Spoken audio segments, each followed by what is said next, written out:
Forward head posture is making you ugly, unhealthy, and creating chronic tension. Here is exactly how to fix it. No lies, no scams, straight to the point, gold dust. Let's get cracking. Now, in order to fix your forward head posture, you need to understand the genuine root cause, which is your orofacial and myofunctional habits. If you had perfect chewing, swallowing, breathing, and posture from birth, this would mean that you use your muscles efficiently, your bone structure would have developed upwards and forwards, your airways would be wider and your palate wider, which means you can filter air more properly. And in this scenario, your fascia becomes looser, your posture becomes better, and you do not need to force your head forward in order to make up for imperfect habits. And while most other people making these videos will give you blanket statements and exercises, if you don't understand the root cause, you cannot see long-lasting permanent results. So to clarify, the reason that you stick your head forward is to compensate, because in this scenario, this temporarily opens up your airways. This allows you to breathe better, and it compensates for the lack of space that you've created within your skeletal structure because of bad habits from birth. So you can do all the exercises you want to recorrect it through chin tucks. They will not be effective if your myofunctional and orofacial habits aren't tackled. So this is more of a structural issue than a muscle issue.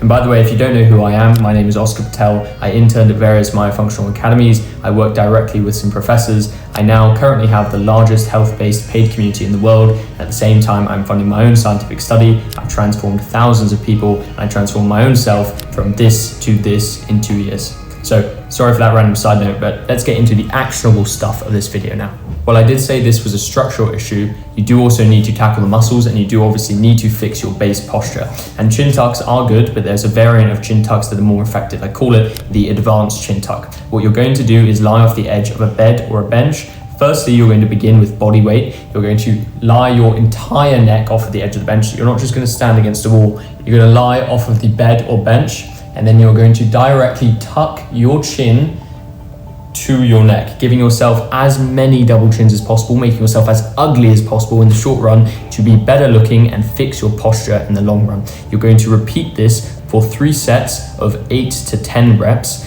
And after getting comfortable with this, you are going to progressively overload. You are going to increase the weight, but you are going to make sure that the form is absolutely perfect. Cue the video of me demonstrating how to do it.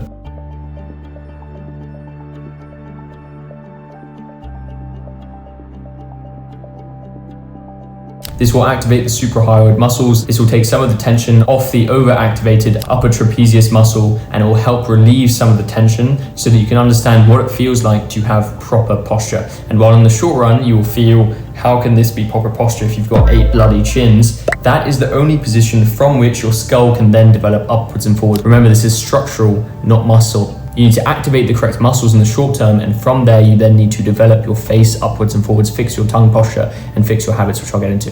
And along with doing a weighted chin tuck, I do not want you to neglect the importance of training the back of your neck. Okay, the back of your neck is actually what supports your cranium and your cranial structure, and therefore allows your face to go upwards and forwards. If you do not have developed back neck muscles, you become over-reliant on these SCM muscles, which then will help mimic the forward head posture, and as a result becomes an endless loop of bad habits. So you also need to train the back of your neck. It's very easy to do. You can lie off the edge of a bench, stick your head forward, you're just lying on your stomach now rather than your back, and you use your hands as weighted resistance to begin with. Then you can upgrade to a weighted plate with time if you want. You can begin with body weight, and you can progressively overload. Very simple, but make sure again that you're doing the form properly. This isn't about progressively overloading like your bench press in the gym or your squat amount. This is about actually rewiring the muscles, relieving the tension, and fixing the function. If you do not fix the function, none of these results will be long-term.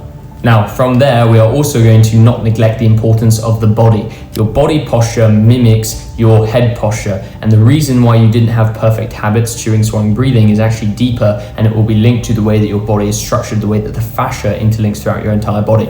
If you have forward head posture, you will almost undoubtedly have a weak form of anterior pelvic tilt. You also will probably have improper biomechanics, which means the fascia in your feet, the plantar fascia, there are adhesions from the plantar fascia to the epicranial fascia.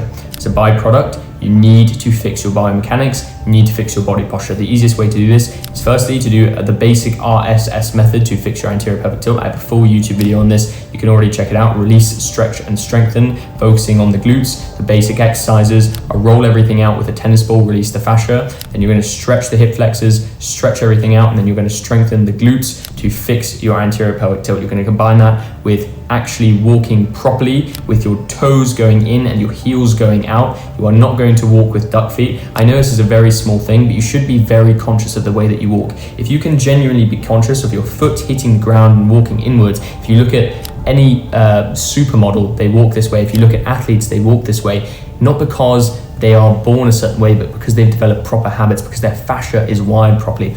This then creates the proper electrical signal throughout your body to then develop upwards and forwards. If you have the anterior tibial tendon in your feet activated, this creates tension in your wrists, this creates tension in your neck, and this allows everything to function properly. This is absolutely important, and this may seem like a basic tip, but please listen to it. You can begin by literally just flexing your abs and stomach a tiny bit while walking, being very conscious of walking inwards, and you can also invest in things like barefoot shoes. But that then handles the body posture and the neck posture, right? That handles the muscles, and now for long-lasting impacts, we're going to fix these skeletal and structural issues.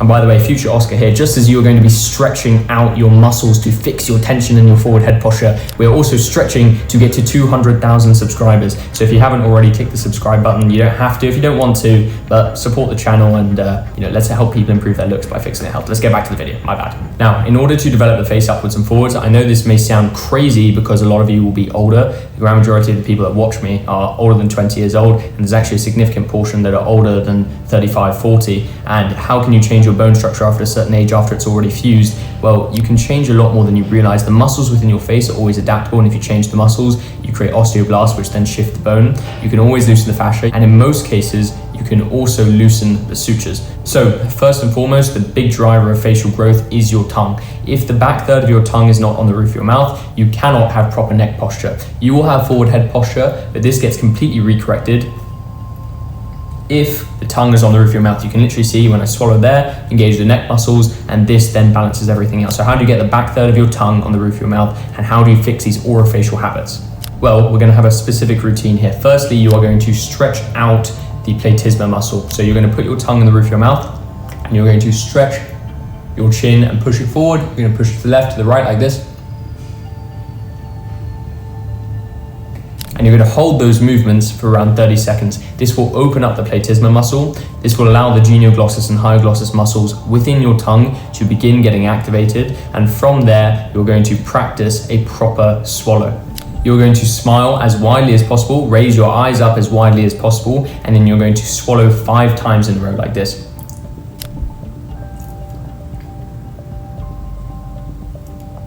And you're going to feel all of this pressure being created. You're going to feel your neck posture temporarily improving. It's going to feel weird, it's going to feel a bit crazy, but this is the first step. Now, in some cases, you may feel your breathing becomes obstructed. This is perfectly natural if you don't have perfect habits, but you need to understand what it actually feels like in order to see long-lasting changes. If your breathing's obstructed, what you need to focus on is engaging these orbicularis oris muscles. This muscle is responsible for how you swallow, for your mouth posture, and if you naturally have your mouth open, if you naturally have forward head posture, if you naturally mouth breathe, these muscles are going to be completely underdeveloped and underactivated. You need to do things like the CPS exercise. You can do something like the balloon hold, which I may make a whole separate video on because this is a really beneficial myofunctional exercise. You can drop a comment if you want me to make a video on that, but you can do these basic myofunctional exercises to activate them. And from there, your tongue posture should be improving. Then what is most important is you try to expand the palate. Now, for some people, this may be more difficult than others, but in almost all cases, it is possible.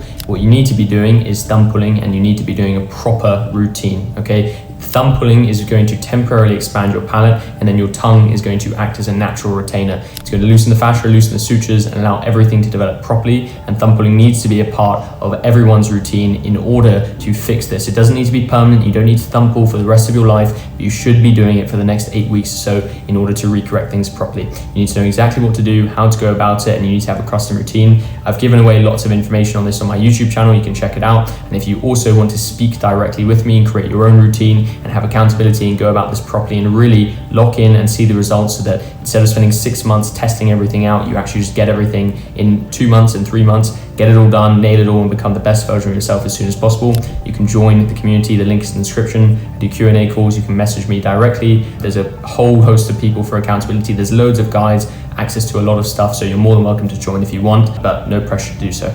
Now, getting back to it, if you want to fix your tongue posture fully, and therefore you want to fix your forward head posture fully, you need to be very conscious of it. You need to go through 2 weeks of genuinely and actively thinking about it. You should be able to get to the point where your tongue posture is natural and you're able to create a genuine suction, which is the breaking point for seeing permanent passive results without having to do anything. But for a short period of time, you will need to be conscious of it. You will notice that when you're working, your tongue won't be on the roof of your mouth. And it's very important, and this is a crucial tip, so listen up. Your teeth should be gently touching when you have the tongue on the roof of your mouth. I haven't really said this before. I don't think many people have really emphasized this, but true proper tongue posture should have your teeth gently touching with your tongue on the roof of your mouth. And this should be the base pattern for as many hours of the day as possible. You can lock it in very easily while you sleep by suction mewing, wearing Zygo tape, and sleeping on your side. But during the day, when you're working, when you're stressed, you will resort to baseline habits unless you are actively conscious of it, unless you prioritize this for a short period of time, so that for the rest of your life, you don't have to. Now, that may sound like a flimsy advice, be conscious of it, but genuinely you have to do this to fix these things permanently. Your health will thank you.